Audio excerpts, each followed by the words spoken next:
one of the things that is starting to be bantered about these days is that you can't go ahead and offer food on your property at any time other than fall.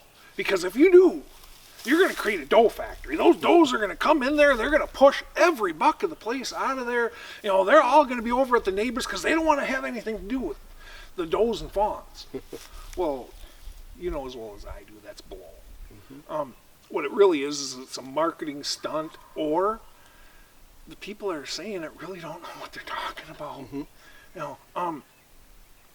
I've always viewed it that would a mature buck prefer to be by himself? Sure he would, all else being equal. Mm-hmm. But if I can offer the best food, the best water, the best cover, the best feeling of security, the best comfort, and the best breeding opportunities in the area, okay, I can either stay over there and eat sticks, or I can come over here and I can feast on your property here. Heck, they can feast on trophy clover, they can feast on honey hole, they can feast on red zone, lights out, on and on and on. And they feel safe because you're not hunting your property in a high impact manner. Mm-hmm. And they have ample opportunities for breeding. Mm-hmm. And they have, you've done all sorts of work on the place to increase their comfort factor. The more of those things you can add up, all of a sudden being over there playing Bachelor doesn't sound so much fun anymore. I can eat sticks, or I can come over here and have the best of everything. Yeah. So one of the things that I do a lot is I go ahead and I try to push my doe groups up closer to round food. Mm-hmm. So that way I'm leaving these points back here alone for Mr. Big. Mm-hmm. Mr. Big has this now that he can utilize to himself. I'm trying to strike the best of both worlds for him. Mm-hmm. So he has all the benefits, but he doesn't have to put up with that 3-month-old fawn running through his bedding area 3-4 times a day. He doesn't have to deal with the parade of does coming through. I think, I always try to really keep it as basic as possible. And we know through radio collaring and tracking deer that they want 3 things. They want food, they want cover, and they want water. And they don't want it just in the fall. They want it 365, 24/7. You're darn right. And so, that's why we try to have food sources that they're going to prefer in the spring, summer, fall, winter, and so on.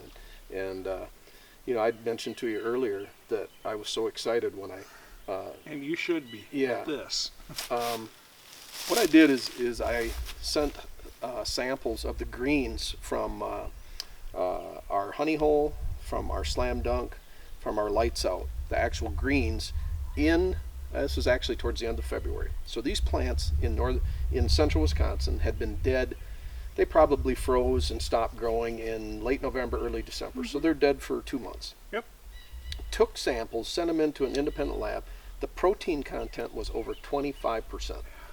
25.6% protein. The energy level was nearly as high as corn. Now we know from being able to study deer that are behind fence that if we can offer those bucks a high protein diet as early as February 1, there is a huge difference in antler growth. And if you think about it, in February and March and even through the month of April in the upper Midwest, Mother Nature really isn't providing anything high in protein. No, that is the seasonal weak point. The way I've always looked at it is a habitat improvement chain is only as strong as its weakest link.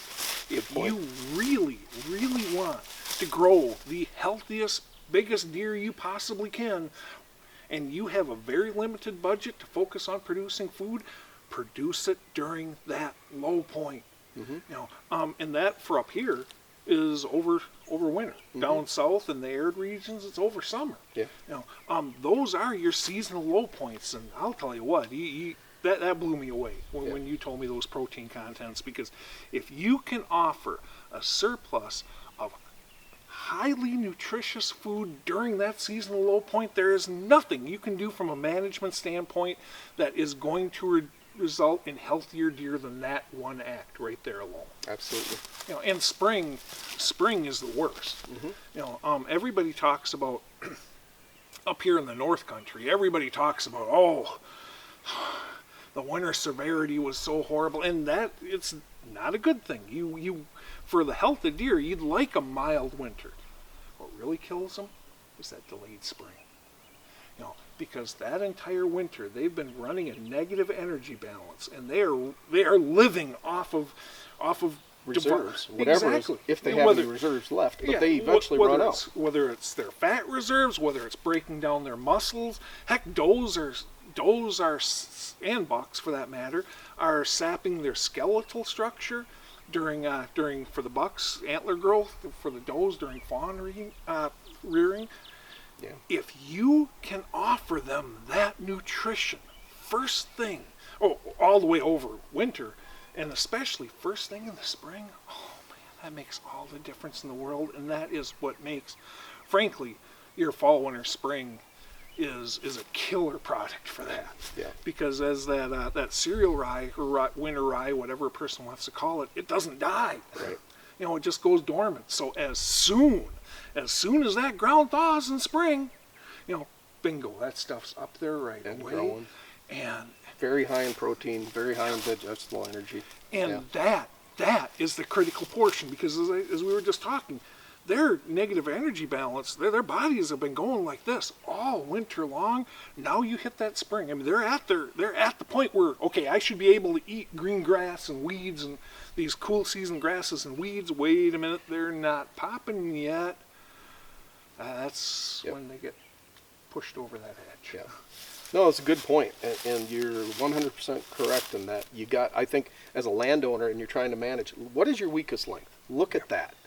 Just try to think about your food sources and what time is that weakest link, and try to change that. Exactly. Yeah. Exactly. And one of the things I like about what you're doing out here so much is you're not just, you are Todd Stittleburg, the Antler King. You're supposed to be cramming your products all, but at the same time, you're managing your timber.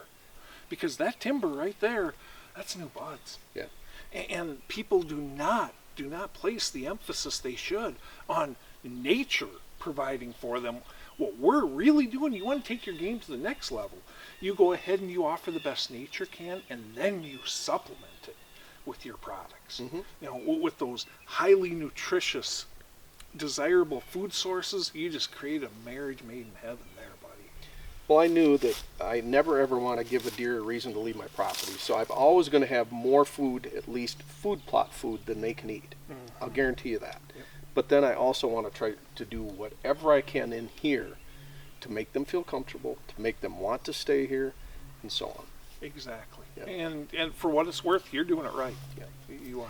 Well, thank you. Let's go. I want to show you something else. Let's Okay. go take another look.